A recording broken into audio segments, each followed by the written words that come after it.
the House committee, Congressman Krishnamorthi. Congressman, thanks so much for being with us. Obviously, I know there's a lot you cannot say at this point. What you read is a classified document. What can you say about the whistleblower's complaint that you read? Sure. Thanks for having me on. First of all, I think that most of it should be declassified tonight, and it should be shared with the American public. I think transparency is absolutely essential here.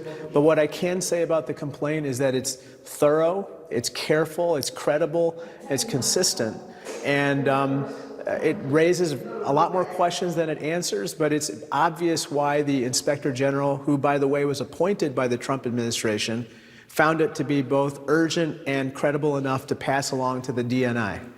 Can you say how much more there is in the original whistleblower complaint beyond what was laid out in the rough transcript that was released today? I mean, was it solely based on that conversation? I can't get into the specifics of that particular complaint, but what I can say, Anderson, is that it talks about a lot more witnesses, it talks about more documents, it talks about more materials that have to be pursued to get to the bottom of exactly what transpired with regard to this national security situation. Your colleague on the Intelligence Committee, Eric Swalwell, he was on CNN earlier saying that in the complaint, the whistleblower invokes, as you said, other witnesses to, in his words, disturbing contact that the whistleblower, he or she, disturbing conduct, I should say, that the whistleblower was alarmed by the number of people who knew what was going on and hadn't said anything. Can you say approximately how many other people did know what was going on? It was a bunch.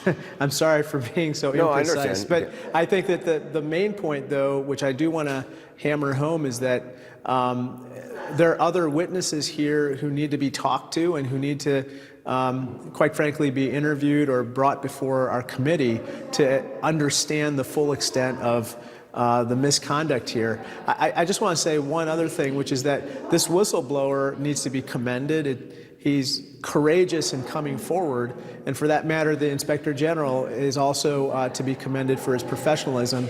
You know, there's no incentive for him to shade his analysis in favor of forwarding this whistleblower complaint. If anything, telling the truth on the Inspector General's part puts his career in jeopardy as well. I'm not asking, obviously, who this whistleblower is or what their position is. Do you know, after reading this, what position? Maybe you probably don't know their name, but do you know what position they hold or how they would have gotten this information?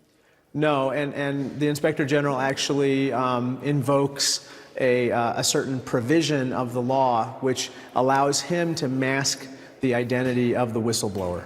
Because I asked that question because the president today has started doing it yesterday, but today started basically impugning the whistleblower, calling them a sort of so-called whistleblower, saying that, basically implying that they are a Democratic operative or just tangential to this entire event. Is there anything you read today that raises questions in your mind about the motivation of this whistleblower? No, and actually the Inspector General does a very good job of we got to see the classified determination or analysis that the Inspector General performed on the whistleblower's complaint, and he himself made an independent judgment that it was both credible and urgent. And as you know, the Inspector General doesn't have a liberal or Democratic bias. So just finally, what you just said about the Inspector General had looked into this whistleblower and the complaint and judged it worthy of moving forward. Does what the Inspector General has already done on, assessing this complaint and the names that the whistleblower has said are eyewitnesses or, have some information and should be talked to, is that essentially providing you roadmaps forward? I mean, specific people to talk to call in?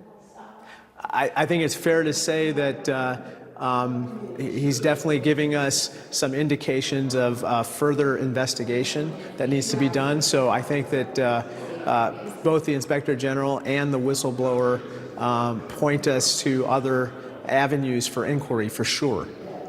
Congressman, I appreciate your time. By the way, Is it? Yes, sir. Does it make sense? You said you think this should be declassified. Absolutely. You're saying that could be easily done. There's just some things to remove. Well, I think, look, there's certain appendices or certain materials that are classified in nature and sensitive that should probably be withheld. However, the vast majority of the material should be declassified immediately. And the fact that the White House has not done so just begs the question, why? Why do they not want us to see the full why do they not want the American people to see the full whistleblower complaint? Why do they not want the press to see the full whistleblower complaint at this point? And just finally, the president, though the president has talked about this whistleblower, to your knowledge, I mean, would it be inappropriate if the president had been told the identity of this whistleblower? I personally think so. I think that, quite frankly, given all that we know about how certain witnesses have been treated in different investigations, I think it's best for this whistleblower's identity to be shrouded at this point. I just want to say one last thing, Anderson, which is that, this is a national security issue. I hope that folks can come at this with an objective point of view. I was heartened in the last hearing that we had, which is closed door, that the Republicans on my committee seemed to show an unusual amount of engagement with the Inspector General. I think they had no choice because he was so credible.